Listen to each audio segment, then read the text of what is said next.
এই যে এবার যে বাজেট হলো, আপনারা জানেন যে 1997 সালে পার্বত্য চুক্তি সম্পাদিত হয়েছে এবং চুক্তির প্রেক্ষিতে হচ্ছে পার্বত্য চট্টগ্রাম মন্ত্রণালয় হয়েছে এবং এই মন্ত্রণালয়ের মাধ্যমে হচ্ছে তিন পার্বত্য জেলায় হচ্ছে উন্নয়নের যে বরাদ্দ বা বিভিন্ন ধরনের বরাদ্দ দেওয়া হয়েছে।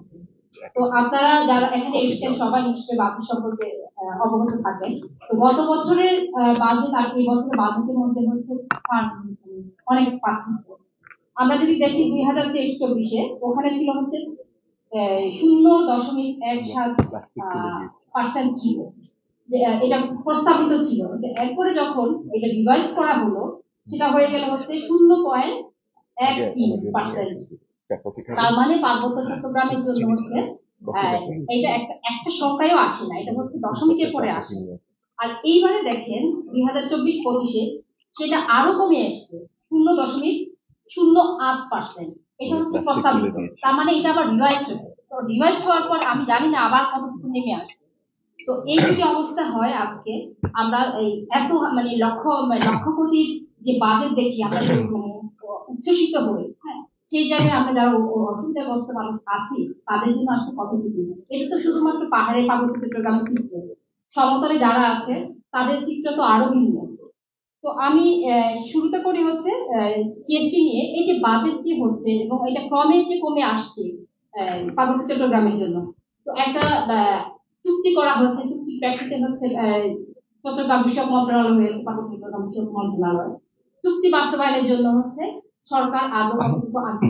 আজকে যে সরকার ক্ষমতাসীন সেই সরকারই হচ্ছে এই চুক্তি করেছিল এবং এই সরকার হচ্ছে একটানা তিনবার ক্ষমতায় আছে, কিন্তু সেই চুক্তি পূর্ণ বাস্তবায়ন করছে না এবং বরাদ্দও দিচ্ছে না। তাদের যদি আন্তরিকতা থাকতো তাহলে হচ্ছে চুক্তি বাস্তবায়ন হলে হচ্ছে পাহাড়ের যে উদ্দেশ্য হচ্ছে চুক্তি করা হচ্ছে এই চুক্তি নিশ্চয়ই পূর্ণাঙ্গ বাস্তবায়ন হতো।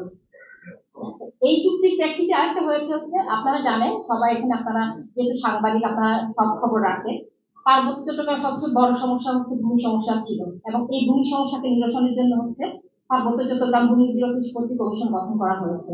তো এই কমিশনকে হচ্ছে কার্যকর করার জন্য যে পর্যাপ্ত বাজেট, সেই বাজেট কিন্তু বাজেটে রাখা হয় না।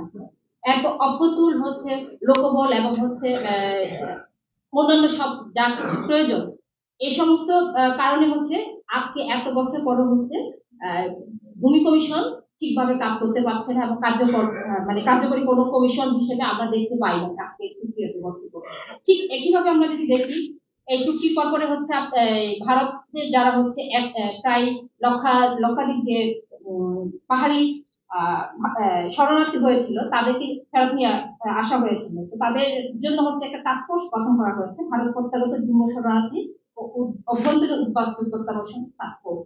এই টাস্কফোর্সের জন্য কোনো পর্যাপ্ত কোনো বাজেট নেই যে বাজেটের মাধ্যমে হচ্ছে সে সঠিকভাবে কাজ করতে পারবে এবং একটা কার্যকরী একটা সংস্থায় পরিণত হতে পারবে। আজকে বছরের পর বছর ধরে হচ্ছে শুধুমাত্র সেখানে টাস্কফোর্সের চেয়ারম্যানকে বসিয়ে রাখা হয় এবং হচ্ছে কিছু চেয়ার টেবিল দিয়ে বসিয়ে রাখা হয়। কাজে হচ্ছে আমরা এই বাজেট থেকে আমরা এই বাজেট বলে কথা না, বিগত বাজেট এবং এবারের বাজেট বা আগামী বাজেট গুলো থেকে আমরা কি চাচ্ছি অসুবিধাগ্রস্ত মানুষ হিসেবে আমি জানি না যে এটা আপনারা সাংবাদিক হিসেবে এই বিষয়গুলো আপনারা তুলে ধরতে পারেন। তারপর হচ্ছে যে জিনিসটা একটা হচ্ছে পার্বত্য চট্টগ্রাম জেলা পরিষদ, সেটা যদিও বা হচ্ছে চুক্তির আগে গঠিত হয়েছে, তো বর্তমানে হচ্ছে চুক্তির পর আজকে 25-26 বছর পরও কিন্তু সেখানে কোনো নির্বাচন হচ্ছে না, যার ফলে হচ্ছে এই সমস্ত প্রতিষ্ঠানগুলো হচ্ছে শুধুমাত্র সরকার, যেই সরকার ক্ষমতায় আসে তাদের মনোনীত ব্যক্তিদের দ্বারা পরিচালিত হচ্ছে। যার কারণে হচ্ছে যে উন্নয়নের জন্য যে উন্নয়নের কথা বলা হচ্ছে, উন্নয়নের জন্য যে বাজেট বরাদ্দ করা হচ্ছে, ওই বাজেট কিভাবে কাজ করছে, তৃণমূল মানুষের কাছে যাচ্ছে কিনা সেই বিষয়গুলো কিন্তু মনিটর করার কেউ নেই। এই বিষয়গুলো হচ্ছে আমি সে কারণে মনে করি হচ্ছে আমাদের যে বাজেট হয় যা হয় সেটা হচ্ছে মনিটরিং এর জন্য একটা ব্যবস্থা রাখা দরকার।